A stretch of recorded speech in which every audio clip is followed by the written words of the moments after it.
জলের দাবিতে বিক্ষোভ এলাকাবাসী রীতিমতো পথ অবরোধ করে বিক্ষোভে সামিল হন এলাকার বাসিন্দারা। জানা গেছে আসানসোল পৌর নিগমের 104 ও 105 নম্বর ওয়ার্ডের কুলটি ডিশেরগড় নুনিয়া বস্তি এলাকার বাসিন্দারা ফের জলের দাবিতে আসানসোল থেকে পুরুলিয়াগামী রোডের দু জায়গায় পোস্ট অফিস মোড় ও হোসানিয়া মোড় অবরোধ করে বিক্ষোভ দেখান। এই কঠিন গরমে ব্যাপক জলের সমস্যার সম্মুখীন হয়েছেন 104 ও 105 নম্বর এলাকার বাসিন্দারা। এমনটাই অভিযোগ তুলে বিক্ষোভে नामलेन तारा। आसानसोले फिर जलेर घाटती नहीं है, हम लोग को पानी की बहुत दिक्कत है। आज 3 महीना से पानी की दिक्कत है, तो कम वैसे तो चल जा रहा, मगर आज मोटा मोटी 1 हफ्ते से पानी एकदम आधा घंटा चल रहा है। पानी हम लोग को नहीं मिल रहा। हम लोग लड़का बच्चों को लेकर नदी जा रहे हैं, कपड़ा लता धो रही हो रहा है, तो क्या ये तकलीफ होगा? हाँ, पानी रहते हुए तकलीफ होगा? हम लोग सब नदी जाएंगे तो पानी कहाँ लगाया है?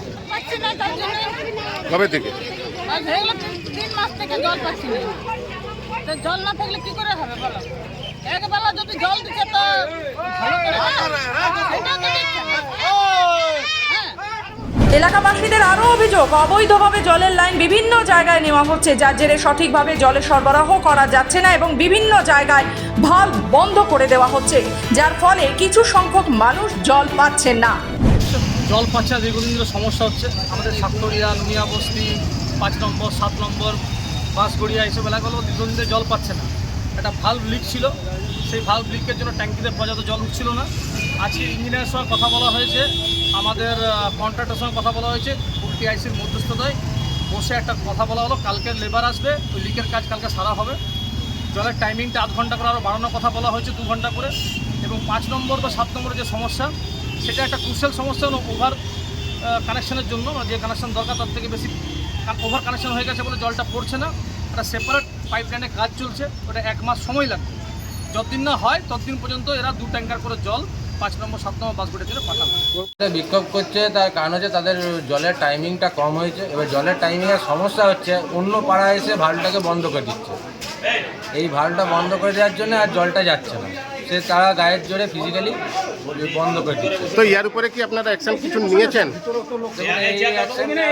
আজকেই প্রথম দিন হয়েছে, এটাকে আমার হায়ার অথরিটিকে আমায় জানাতে হবে। তাই এলাকার মানুষ বারবার প্রশাসনের দ্বারস্থ হয়েও কোনো ফল না পেয়ে শেষমেশ তারা পথ অবরোধ শুরু করেন। সকাল 8টা থেকে পথ অবরোধ শুরু হয়। ঘটনার খবর পেয়ে ঘটনাস্থলে পৌঁছায় কুলটি থানার পুলিশ। পরে পৌর নিগমের ইঞ্জিনিয়ার কার্তিক গাঙ্গুলি সহ আধিকারিকেরা ঘটনাস্থলে পৌঁছায়। পরে পুলিশ ও আধিকারিকদের মধ্যস্থতায় প্রায় 2.5 ঘন্টা পর পথ অবরোধ উঠে যায়।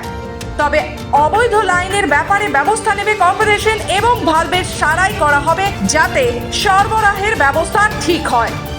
আসানসোল থেকে রাহুল পাসওয়ানের রিপোর্ট, খবর বাংলা।